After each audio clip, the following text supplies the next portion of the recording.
श्री स्वामी समर्थ. नमस्कार मंडळी, मी मंगल तुम्हा सर्वांचं नवीन एका व्हिडिओमध्ये अगदी मनापासून खूप खूप स्वागत करते. तर या दुसऱ्या श्रावणी सोमवारी शिवपूजन अत्यंत सोप्या पद्धतीने कसे करावे, शिवामूठ कोणती आणि कशी व्हावी, तसेच आपल्या मनातील इच्छा पूर्ण करण्यासाठी आपण या सोमवारी काय काय करू शकतो, मंत्र, उपवास, अशी संपूर्ण माहिती मी तुम्हाला आजच्या व्हिडिओमध्ये देणार आहे.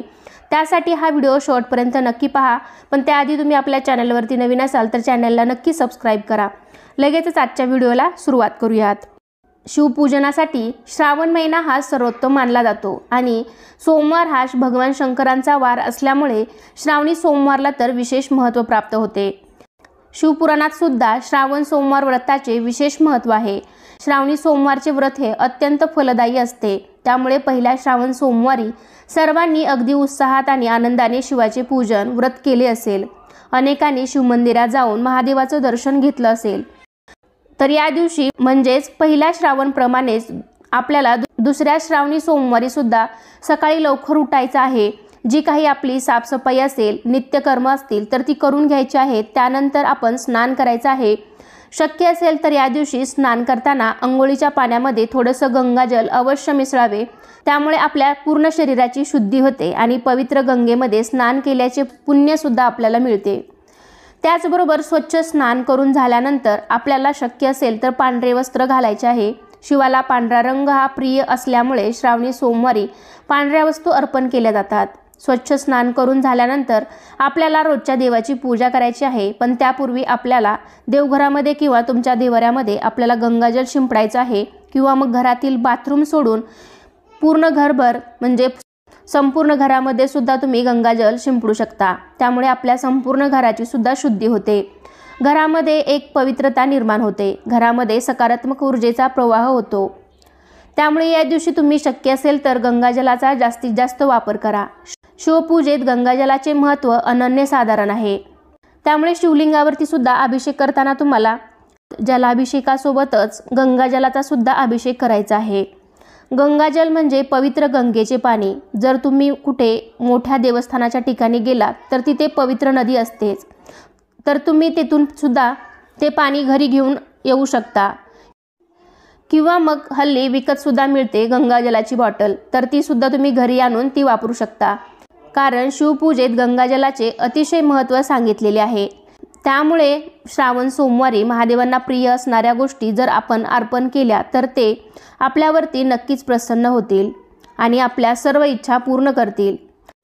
त्यानंतर आपली रोजची देवपूजा झाल्यावर आपण शिवलिंगाची या दिवशी विशेष अशी पूजा करायची आहे. जर तुम्हाला सकाळी पूजा करायला वेळ नसेल तर शिवपिंडीची तुम्ही सायंकाळी म्हणजे प्रदोषकाळी सुद्धा पूजा करू शकता.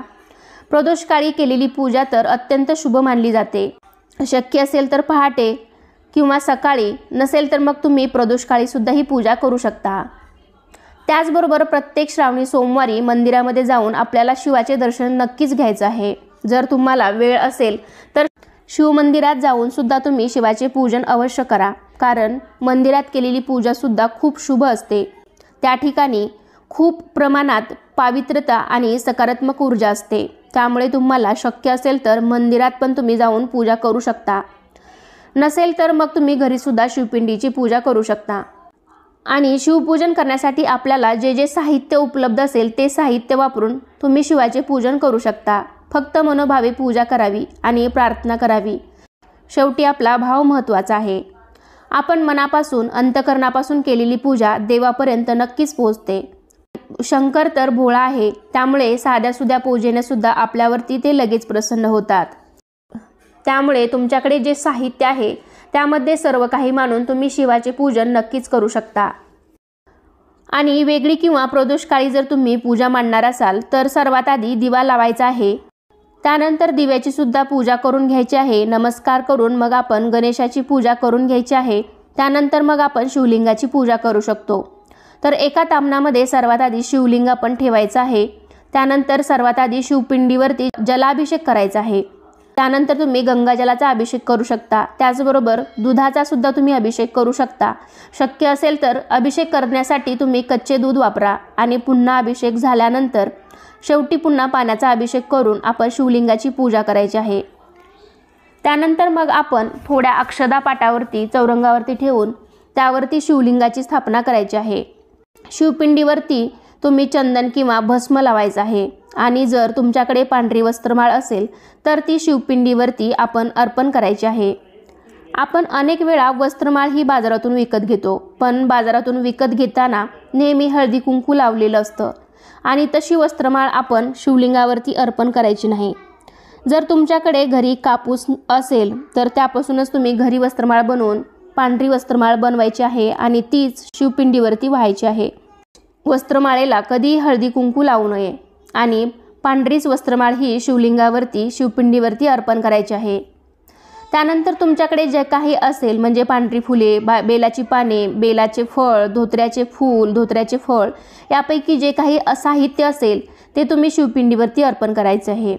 एक वेळ वस्त्रमाळ किंवा धोत्र्याचे फळ फूल नसलं तरी चालेल, पण शक्यतो या दिवशी पांढरी फुले किंवा बेलाची पाने तुम्ही शिवलिंगावरती नक्कीच अर्पण करा। कारण असं म्हणतात की फक्त भक्तिभावाने किंवा मनोभावे जरी बेलाचे पान शिवाला अर्पण केलं तर तुम्हाला पूर्ण पूजेचे फळ मिळतं। त्यामुळे तुम्हाला बेलपत्र मिळाले तर ते नक्कीच अर्पण करा।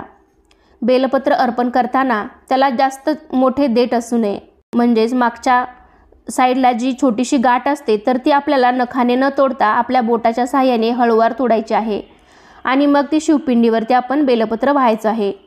सर्व शिवपूजन झाल्यावरती शेवटी आपल्याला शिवामूठ शिवलिंगावरती अर्पण करायचे आहे। श्रावणातल्या प्रत्येक सोमवारी शिवलिंगावरती शिवामूठ अर्पण केली जाते। शिवाला प्रिय असलेलं धान्य अर्पण केलं जातं। पहिल्या श्रावण सोमवारी आपण शिवामूठ म्हणून तांदूळ अर्पण केलेली आहे। आता दुसऱ्या श्रावण सोमवारी तीळ ही शिवामूठ आपल्याला व्हायची आहे। तर पांढरे तीळ आपल्याला शिवामूठ वाहण्यासाठी घ्यायचे आहेत, पण शिवामूठ अर्पण करण्यासाठी चुकूनही काळ्या तिळाचा वापर करायचा नाही। काळे तीळ हे फक्त होम आणि हवन यासाठी अशा गोष्टींसाठी वापरले जातात। तर शिवामूठ वाहताना आपण नेहमी धान्य ओलं करून घ्यावं। तर हातामध्ये थोडेसे तीळ घेऊन ते आपल्याला ओले करून घ्यायचे आहेत किंवा शिवलिंगावरती अशी मूठ धरून आपल्याला वरतून पाण्याची धार सोडत शिवलिंगावरती शिवामूठ सोडायची आहे। शिवामूठ वाहताना मंत्र म्हणायचा आहे। तो मंत्र असा आहे, शिवा शिवा महादेवा माझी शिवामूठ ईश्वरा देवा, मनातल्या इच्छा पूर्ण करा देवा। असा मंत्र म्हणत आपल्याला शिवामूठ ही 3 वेळेस अर्पण करायची आहे। शिवामूठ अर्पण केली की मनोभावे नमस्कार करावा। कारण हे शिवामुठीचं व्रत आपण कोणतीही इच्छा मनामध्ये धरून करू शकतो, म्हणजेच वेगवेगळ्या संकल्पना घेऊन आपण शिवामूठ अर्पण करू शकतो। म्हणजे ज्या मुली आहेत त्यांनी विवाहाचा संकल्प घेऊन सुद्धा शिवामूठ अर्पण करू शकता किंवा ज्या विवाहित स्त्रिया आहेत त्यांनी सौभाग्याचा संकल्प घेऊन सुद्धा मला चांगलं सौभाग्य लाभावं, सौभाग्यामध्ये दिवसेंदिवस वृद्धी व्हावी किंवा घरामध्ये वादविवाद होऊ नये हा संकल्प मनात घेऊन सुद्धा आपण शिवामुठीचे व्रत करू शकतो। आणि हो, शिवपूजा होईपर्यंत आपल्याला आपल्या मुखामध्ये ओम नमः शिवाय नमः शिवाय या मंत्राचा जप करायचा आहे। त्यामुळे सुद्धा आपल्याला या पूजेचं पूर्ण फळ मिळू शकतं। शेवटी आपण धूप दीप ओवाळायचा आहे, मनोभावे नमस्कार करायचा आहे। या सोमवारचा उपवास सुद्धा अगदी आपण पहिल्या सोमवारप्रमाणेच करायचा आहे। मग काही जण निर्जल उपवास करतात किंवा काही जण फक्त दूध आणि फळे खाऊन सुद्धा उपवास करतात। अनेक जण श्रावणी सोमवारला तिखट मीठ खात नाहीत। खरं तर श्रावणी सोमवारला तिखट मीठ खायचंच नसतं, पण आता हल्लीच्या लोकांना एवढं काही सहन होत नाही, एवढे उपवास व्रत वैकल्य सहन होत नाहीत। म्हणजे आताची जीवनशैली सध्या खूप व्यस्त आहे, त्यामुळे त्यांना भूक सहन होत नाही। त्यामुळे त्यांनी मग साबुदाणा खिचडी, फळे वगैरे, दूध, चहा हे असे पदार्थ तुम्ही खाऊ शकता किंवा मग साबुदाण्याची गोड खीर बनवून काही जण खातात। तर ज्या पद्धतीने तुम्हाला शक्य होईल त्याप्रमाणे तुम्ही हा उपवास करू शकता। फक्त महादेवाच्या उपवासाला बऱ्याच ठिकाणी भगर खात नाहीत, म्हणजे वरई, तर शक्यतो या दिवशी ती खाऊ नका। सायंकाळी मात्र उपवास सोडला जातो। उपवास सोडताना आपल्याला संपूर्ण ताट वाढून घ्यायचं आहे। ताटामध्ये आवश्यक तेवढेच पदार्थ घ्यावेत। शक्यतो या दिवशी सात्विक आणि हलका आहार घ्यावा। पाण्याचा तांब्या भरून घ्यावा आणि नंतर ताटाभोवती पाणी फिरून आपल्याला ताटाला नमस्कार करून मग तुम्ही अन्न ग्रहण करू शकता। अन्न ग्रहण करत असताना आपल्याला मध्येच उठायचं सुद्धा नाही। संपूर्ण जेवण झाल्यावरती पुन्हा एकदा ताटाला नमस्कार करून मग आपण उठू शकतो। तर अशा पद्धतीने हा उपवास सोडला जातो। तर अशा प्रकारे आजच्या व्हिडिओमध्ये मी तुम्हाला दुसऱ्या श्रावणी सोमवारच्या व्रताबद्दल बरीच माहिती देण्याचा प्रयत्न केलेला आहे। तर कसा वाटला तुम्हाला आजचा व्हिडिओ नक्कीच मला कमेंटद्वारे सांगा। आजचा हा व्हिडिओ आवडला असेल तर व्हिडिओला लाईक करा, तुमच्या फ्रेंड फॅमिलीमध्ये शेअर करायला विसरू नका। चला तर पुन्हा भेटूया अशाच एका छानशा आणि माहितीपूर्ण व्हिडिओमध्ये। तोपर्यंत धन्यवाद। श्री स्वामी समर्थ।